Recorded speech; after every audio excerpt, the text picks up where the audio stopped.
A beleza das imagens é proporcional à força da mensagem. É preciso preservar o montado, o sobreiro e a cortiça.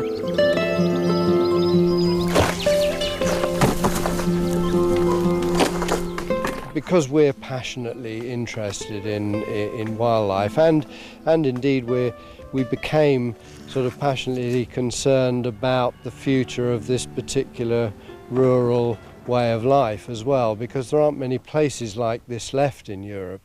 And that's not a romantic notion, it just seems to be a very sensible way of managing land that wouldn't be of any use much for anything else. So yes, it did become a bit of a cause.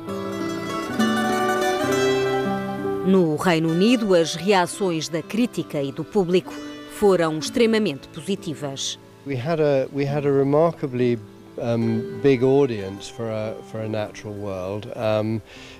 Something like nearly 3 million on the first showing, and then it was repeated the following Sunday and got another 2 million. So, 5 million people saw it, and that is quite good for a documentary of that sort. Well, it's very good, actually.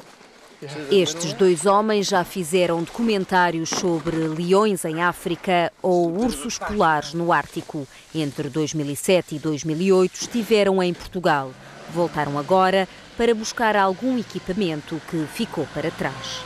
It's a remarkable place, and I hope that when the film is shown in Portugal, that the Portuguese general public who don't realise they're sitting on this wildlife gold mine, will realise and will help Speyer and other conservation organisations who are desperately trying to make sure that as much of this is preserved as possible. Neste documentário, tudo foi filmado em Portugal, excepto estas imagens de lince ibérico.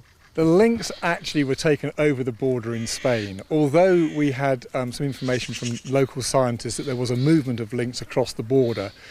We'd be the first to confess that they were actually filmed in Spain. But the purpose of putting them in was the fact that the Montado, the cork forest of both Spain and Portugal, is one of the strongholds of the lynx. So clearly we wanted to put it into the story as being an example of one of the rarest animals in Europe, and that the cork Montados are so vital for its future survival.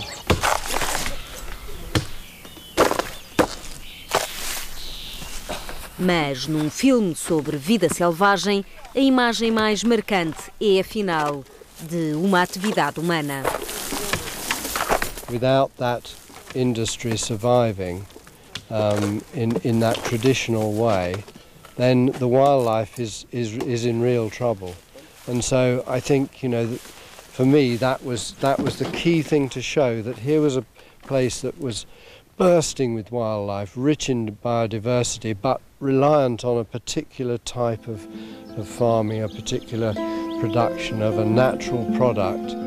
Passaram a estar atentos ao tipo de rolha quando compram vinho e têm planos para produzir um novo documentário em Portugal.